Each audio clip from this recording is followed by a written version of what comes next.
Dark is a series that captivated audiences with its mystery. Each episode revealed another puzzle piece, and we couldn't wait to see how it all fit together. And unlike other mystery box shows that only answer questions with more questions, you got the feeling Dark's creators meticulously planned things out, so the answers wouldn't disappoint. And as many YouTubers can attest, it's easy to spend hours diving into Dark's mystery to solve things, to show how the timelines work and how everything fits together. But behind all that, behind the convoluted timelines, parallel realities, and bootstrap paradoxes, there is meaning. Dark's complicated story wasn't just there to be a puzzle. It was used to explore some complex themes. In this video, we're going to dive into that side of the show. We're going to look at the series as a whole, how it ended, and offer an interpretation of what it all means. The characters of Dark were trapped in a repeating cycle of death, destruction, and misery. In an endless quest to stop it, Jonas traveled throughout time, only to learn that his actions were perpetuating that cycle. He grows up to become Adam and manipulates his younger self to ensure the same actions are repeated again, and again, and again, etc. According to Claudia, this occurred an infinite number of times. The central question of the series is, can we alter the timeline, or are our actions and outcomes predetermined? Which ties to a broader question, do we have free will, or do we live in a deterministic reality? In a podcast interview, co-creator Baron Bodar said one of their goals in making the show was to portray a singular feeling throughout the series. They wanted to take the question of free will versus determinism and add a feeling to it to make it personal. And I think they succeeded. We watch characters make choices and try to achieve goals, but any hope is constantly undercut by the dark aesthetic and haunting score. You can feel the struggle of will versus fate. Skipping to the end of the series, Dark seems to settle the debate in favor of free will. Ultimately, Jonas and Martha did successfully alter the timeline and overcome fate. They prevented H.G. Tannhaus's family from dying. As a result, he never pursued time travel and never spawned Jonas and Martha's unnatural worlds. The cycle where these characters make the same choices over and over is broken when they finally make a new choice. But if this cycle occurred an infinite number of times, what actually changed in the final cycle to enable this new choice? I think the answer to that question gets at the core of what Dark is really about, more than just a straightforward, yes, humans can overcome fate. And to understand what changed, first we have to understand what perpetuated the cycle to begin with. Season 3, Episode 7, Between the Time, includes a lot of voiceover from H.G. Tannhaus, which lays out many of Dark's themes and clarifies the driving force of the cycles. Over images of Tannhaus working on the time machine, he says, "Man is able to pursue any goal, no matter how unattainable it may seem, over the course of an entire lifetime. No resistance, no obstacle is great enough to stop the human will in its tracks." He adds, "All the paths we take in our lives, every choice we make is guided by our deepest desires. It's pointless to fight this sense of want. It determines every one of our actions, no matter how difficult and unimaginable they seem." Put another way, human desire drives human will, which is powerful beyond imagination. It is powerful enough to bend space-time, and it is powerful enough to bend morality, so one can murder their own mother, steal an infant from parents, or destroy the one you love. Every good story includes a desire or goal. A character wanting or needing something and having to overcome obstacles to get it is the basic building block of storytelling. But this is especially true in Dark. Characters are almost entirely defined by their desires. We only spend a little time with them at the start of the series before their lives are interrupted and become solely defined by the pursuit of a goal. Jonas, who eventually becomes Adam, wants to untie the knot and end the torturous cycle. Martha, or Eva, from the other world, wants to preserve the knot and the life of her son. Claudia wants to save her daughter, Regina. Each of these characters spend a lifetime dedicated to their desires, and as Tannhaus promised, they are driven by them to do terrible things. Jonas kills Martha, twice in the cycle we see, but usually a third time in previous cycles. Martha kills Jonas, Claudia kills her father, her other self, and has her daughter euthanized.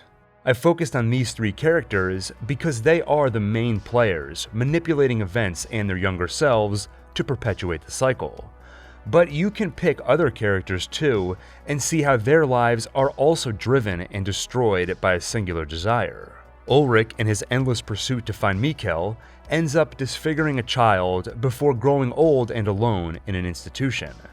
Katerina, in her pursuit to find Mikkel and Ulrich, ends up murdered by her own mother. Noah, initially driven by religious belief, is engulfed by the need to find his daughter, and this search leads to his sister killing him. With each cycle, these characters repeat their actions, perpetuating the knot. Their choices are consistent and predictable because their desires remain the same. As long as Adam wants to end the knot, Eva wants to perpetuate it, and Claudia wants to save her daughter, human will ensures that events proceed just as they did in prior cycles. In Season 1, Jonas's middle-aged self tells him, "We are not free in what we do, because we're not free in what we want." Tannhaus echoes this sentiment in his Season 3 narration, saying, "You can choose as you want, but your wants are chosen for you." Tannhaus and Jonas warn that we can make choices and exert our will, but they will always be guided by desires, and we do not choose our desires. The characters of Dark are trapped in a cycle not because of determinism, but because of want. Each of them are infected by desire, and human will ensures they pursue whatever course might deliver on it, even if that involves doing terrible things. Circling back to the question we asked a couple of minutes ago, what is the engine that drives the cycle? The answer is desire. As Jonas says to Martha in the final episode, "You and I, we're the reason that all of this happens time and time again, because you can't let go of what you want, and I can't let go of what I want." After Season 2 aired, the co-creators sat down for an interview with Vulture. When asked if the characters have a shot at ending the cycle, Janti Friese responded, "They think they know how this works, but they don't. They are still human. They will never be able to overcome their inner longings, their ego. They would need to completely crash their ego structure to get a grasp of it." In the Season 3 finale, this is exactly what Jonas and Martha did. They chose to let go of their desires and wipe themselves from existence.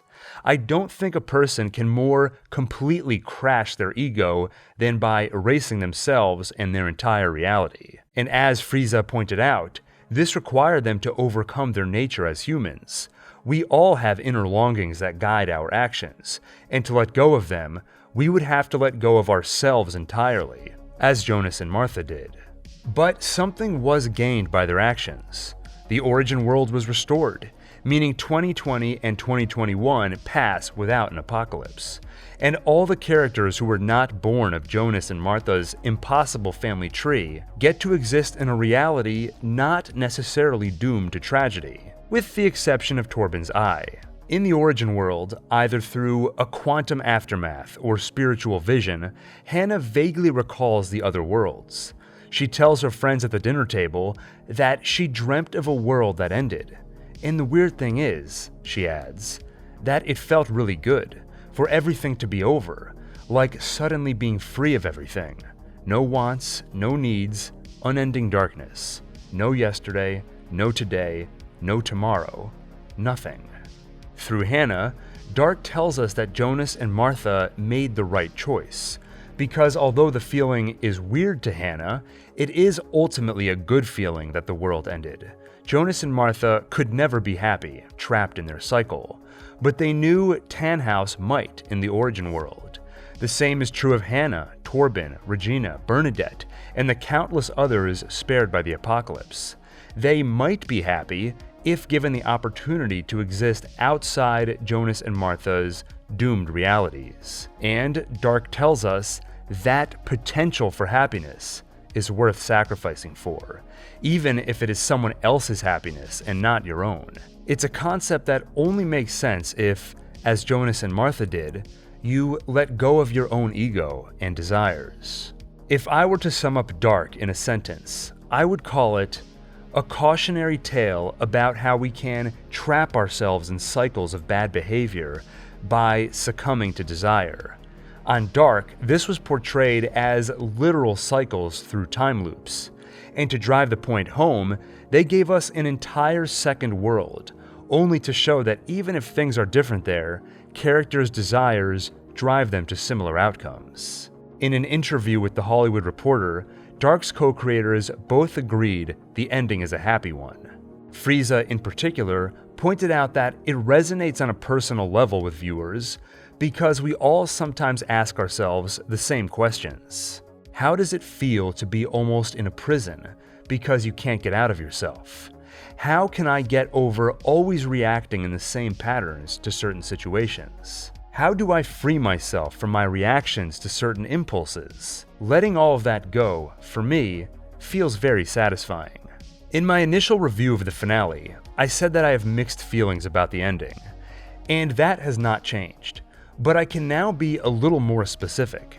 It's funny because in that same interview, Odar and Frieza both agreed it was a happy ending, but offered slightly different perspectives. You already heard what Frieza had to say, but here's a quote from Odar commenting on Jonas and Martha. They have to realize that, yes, we suffer, and we have pain and desires, but we too are not so important that we must exist so someone else can't be happy. For me, it's a very happy ending, realizing it's not just about you all of the time. You can actually do something good by not being there, so someone else can be lucky and happy. Between these two perspectives, I find that Frieza's is the one that most resonates with me, but Odar's is where I find myself clashing with the show's philosophy. I think there's a kernel of truth in the idea that you may find yourself unintentionally in the way of someone else's happiness. But Dark constructed a science experiment where characters, by their very existence, prevent all human happiness. And exaggerating a story to bring a theme into clarity is totally valid. But in this case, I think Dark goes so far as to lose its parallel with reality. It tells us to consider the idea of one's own existence as a hamper on someone else's.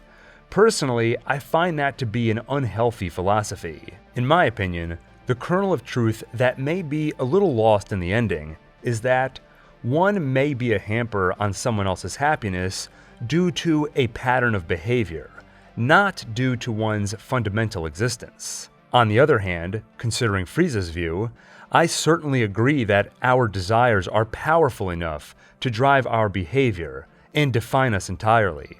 And Dark offers a very interesting insight, which is that we don't select our desires, or at least we don't feel like we do.